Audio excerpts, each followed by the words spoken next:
Le Conseil constitutionnel a donc validé le pass sanitaire. Et je crois que le plus scandaleux au fond, c'est qu'on sait tous pourquoi ils l'ont fait.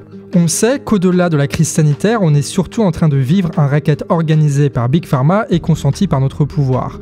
On sait que le prix des vaccins a été augmenté pour permettre à Pfizer et compagnie d'avoir des milliards de bénéfices. On sait que le fait d'avoir des vaccins états-uniens est le résultat d'un impérialisme très loin de la nécessité médicale. On sait que l'efficacité des vaccins a été exagérée pour que Pfizer devienne hégémonique et qu'il justifie une 3e ou une 4e dose à des tarifs toujours plus élevés. Un racket et une corruption qui s'incarnent en France avec Sanofi, grand ami de Macron, qui l'ont aidé à se faire élire. Le Manu finira par les remercier avec des millions d'argent public, alors que cette entreprise ne produit pas de vaccins, licencie des chercheurs, détruit des moyens de production, verse des dividendes records et ment sciemment pour vendre la dépakine pendant 20 ans en intoxiquant des dizaines de milliers de femmes enceintes. Un des points communs à tout ça, c'est McKinsey, cabinet de conseil états-unien surpuissant, influençant les 18 des 20 plus grands laboratoires pharmaceutiques et dans de nombreux gouvernements comme en France où Macron préfère lui déléguer la gestion de la crise, reléguant ses ministres à un rôle de porte-parole fusible. McKinsey qui porte donc concrètement la voix et les intérêts des lobbies en conseillant le pouvoir sur les stratégies à adopter tout en assurant les bénéfices de Big Pharma. McKinsey dont les réseaux s'est mobilisé pour financer Macron dès le début. McKinsey qui a dû payer un demi-milliard à la justice états-unienne pour éviter un procès pour avoir participé à la marchandisation d'un opiacé aux États-Unis, aboutissant à la mort de centaines de milliers de personnes. McKinsey, enfin, dont le directeur associé en France n'est d'autre que Victor Fabius, le fils de Laurent Fabius, président du Conseil constitutionnel. Donc en pleine crise sanitaire, tu as McKinsey qui se retrouve à la fois au cœur du pouvoir, au cœur des contre-pouvoirs et en même temps chez Big Pharma. Peut-être un souci là dans le conflit d'intérêts, tout ça quoi. On sait aussi que notre Laurent National a été le responsable à l'origine du scandale du sang contaminé, où des milliers d'hémophiles notamment ont été infestés par le VIH, faute à un retard dans le dépistage des donneurs de sang. Pourquoi ce retard? Parce qu'ils ont attendu que les tests de l'Institut Pasteur soient prêts et que son conseiller à l'époque n'était d'autre qu'un ancien président de l'Institut Pasteur. Bref, l'histoire se répète. Laurent Fabius ne sera jamais condamné pour cette affaire. Et lui-même, il va se considérer comme responsable, mais pas coupable. Si la prochaine fois, tu es devant les tribunaux parce que tu as manifesté ou un truc comme ça, ou parce que tu as volé de la bouffe ou je ne sais quoi, tu peux dire « je suis responsable, mais pas coupable de ce que j'ai fait ». Normalement, ça devrait passer. Si tu es Laurent Fabius, si tu es au Conseil constitutionnel et si tu es millionnaire. Voilà, ça passe. Après, si tu as un genre normal, je sais pas. Mais ce qui est intéressant à savoir dans le Conseil constitutionnel, c'est que parfois, ils font des coups de com', oui, mais en règle générale, sur les choses importantes, ils se la ferment. Pourquoi? Parce que eux aussi, ils jouissent de privilèges et qui veulent pas trop perdre ce privilège-là. Avant 2001, les sages étaient payés 6 000 € par mois, mais bénéficiaient d'une niche fiscale qui permettait d'être imposés qu'à la moitié de leurs revenus. Ils ont demandé du coup la fin de ce privilège et pour compenser, ils ont été augmentés de 3 000 € suite à une simple lettre de la ministre d'État de l'époque, ce qui est totalement illégal. Depuis, la paie a continué d'augmenter illégalement jusqu'à atteindre aujourd'hui 13 000 €. 13 000 € par mois, soit 150 € par an, soit 1,4 million pour un mandat de 9 ans. Ce qui fait que les sages font partie des 1% les salariés qui gagnent le plus en France, et après 9 ans, ils font partie des 1% qui ont le plus de patrimoine en France.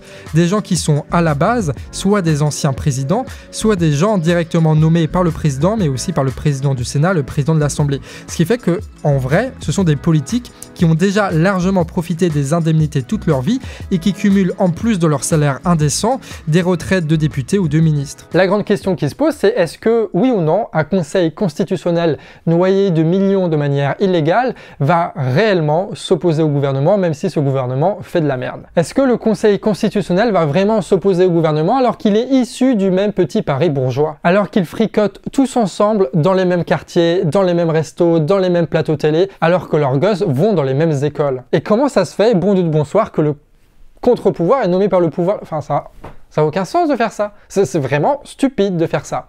C'est la 5e République. Le Monde Diplo révèle une autre chose. À la base, le Conseil n'était là que pour gérer la conformité entre la loi et la Constitution. Mais peu à peu, ils se sont donné le droit de juger par rapport au préambule de la Constitution et, plus grave, par rapport à la Déclaration des droits de l'homme. Ce qui est une sorte de petit coup d'État. En fait, l'institution s'attribue elle-même un pouvoir élargi. Et vu qu'il n'y a pas de Conseil constitutionnel pour juger la légalité du Conseil constitutionnel, Et ben c'est passé crème leur truc. Hein. Et le problème avec la Déclaration universelle des droits de l'homme, patati patata, c'est qu'en fait c'est totalement interprétable, parce que c'est pas un texte de loi, c'est un texte avec des revendications qui sont un peu floues. Et le flou, il est récupéré par le Conseil constitutionnel pour justifier le fait de censurer des articles qui les emmerdent, quoi. Et notamment des articles au niveau de la concurrence. Et dans le concret, ça leur permet surtout de justifier la censure de tout et n'importe quoi selon le rapport de force politique et selon leurs humeurs. Ils donnent la contradiction parfois au gouvernement pour montrer qu'ils existent face à des politiques qui les laissent faire parce qu'ils savent très bien qu'un jour ou l'autre, ce même conseil leur sera très utile. Soit parce qu'ils vont arriver dans l'opposition, ou soit par exemple ça permet des coups de com'. L'exemple de la taxe hollandienne à 75% sur les hauts revenus est un très bel exemple. Une loi mal foutue a forcé le conseil à jouer les méchants loups pour justifier qu'une promesse emblématique ne soit pas tenue. Et quelques temps après, ce sera l'établissement dans la loi courante de l'état d'urgence qui sera validé. Pareil pour le CICE, la loi travail et même la loi Macron, où l'un des rares articles à être censuré était celui justement qui était censé contraindre au maximum la concurrence. On dit pas assez d'ailleurs que Macron vient du Parti Socialiste.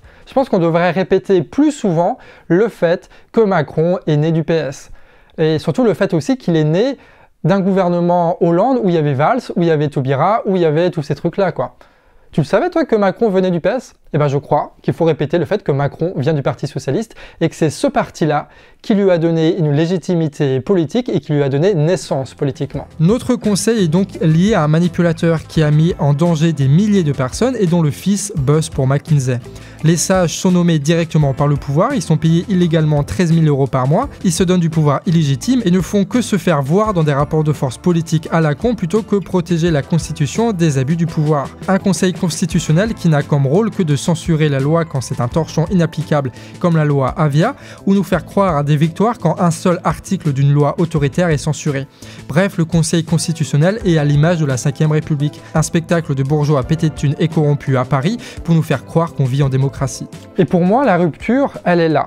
On sait aujourd'hui, parce qu'on a tous vécu les mêmes choses, que le gouvernement, que le pouvoir en général, que nos institutions républicaines, elles sont totalement investies par les riches. Totalement investies par les riches, et que ces institutions ne servent que l'intérêt des plus riches. Et de ça, tout le reste en découle, y compris le pass sanitaire. Et cette corruption, on le savait évidemment pour Macron, on le savait pour le gouvernement, on l'avait largement deviné avec tous les Playmobil de l'Assemblée nationale, tous les macronistes là. Mais on sait aujourd'hui que ça concerne aussi le Conseil constitutionnel qui devrait être techniquement le dernier rempart que nous avions pour cette histoire-là. Et maintenant, ce rempart a cédé, ou en fait ce rempart était corrompu depuis le début, et du coup, eh ben, on est tout seul en fait.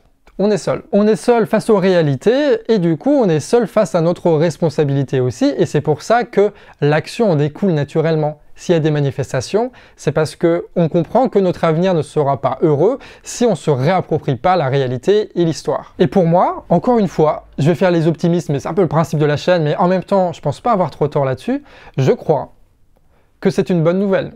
Un peu, quand même, un petit peu. Parce que là, tout d'un coup, on a tous le même constat, toute la même critique sur la 5ème République. Elle aurait dû nous défendre face aux abus, elle ne nous a pas défendus, c'est qu'il faut y mettre un terme. En fait, on n'a pas besoin du retrait du pass sanitaire. Ce dont on a vraiment besoin, c'est d'institutions qui nous protègent.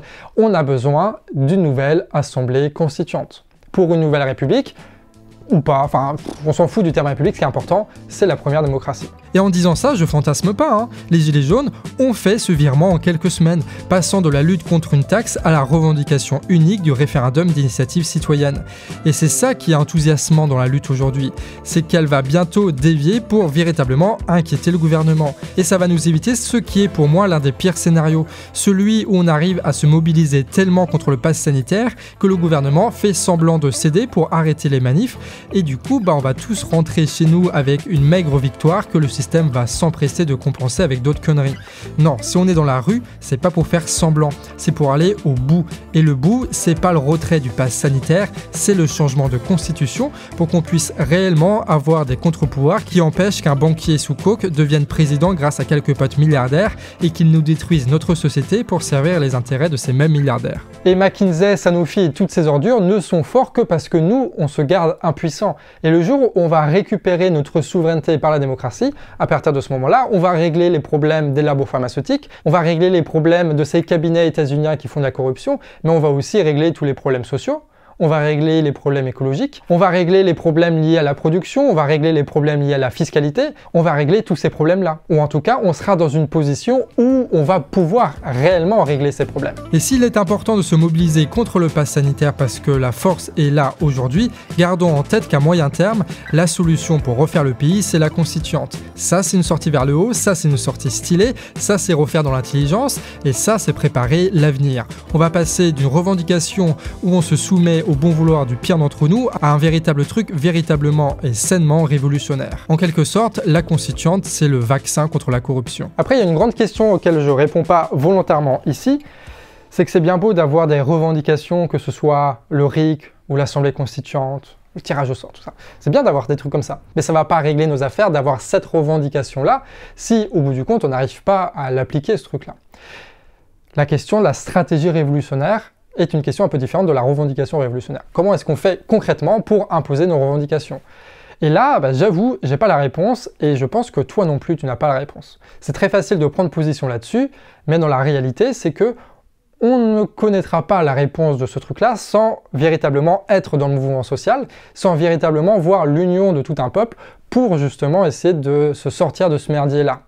Et au moment où il y aura des manifestations monstres, où il y aura des dizaines, des centaines, des milliers d'assemblées qui vont s'organiser partout en France en même temps, à partir de ce moment-là, on aura la force et on aura le vécu qui vont nous permettre de dire qu'en France, à partir de ce moment-là, ce qui va marcher, c'est cette stratégie. Alors moi j'ai une idée, évidemment, toi tu as une idée aussi, mais est-ce que réellement, une fois tous dans la rue, c'est cette idée-là qui va être importante de mener? Est-ce qu'on va pas être convaincu par autre chose? Je sais pas. Donc l'important pour moi, c'est pas de dire on va tout changer comme ça. L'important, c'est d'avoir la revendication qui est cool, qui est structurante, qui est beaucoup plus belle en fait que simplement le retrait du pass sanitaire qui est celle de l'Assemblée constituante ou du RIC comme l'avaient fait les Gilets jaunes. Et puis ensuite, créer les conditions pour qu'on trouve des réponses à ça. Et qu'on soit tous dans la rue, parce que c'est comme ça qu'on est beau. On a bientôt fini le financement participatif, il ne reste plus qu'une semaine. On va faire le point dans la prochaine vidéo pour vous informer des quelques petits changements. Mais en attendant, si tu veux financer un média militant et indépendant et lui donner de la force pour nourrir le mouvement social en action, évidemment, tous les liens sont en description. Sur ce, des bisous.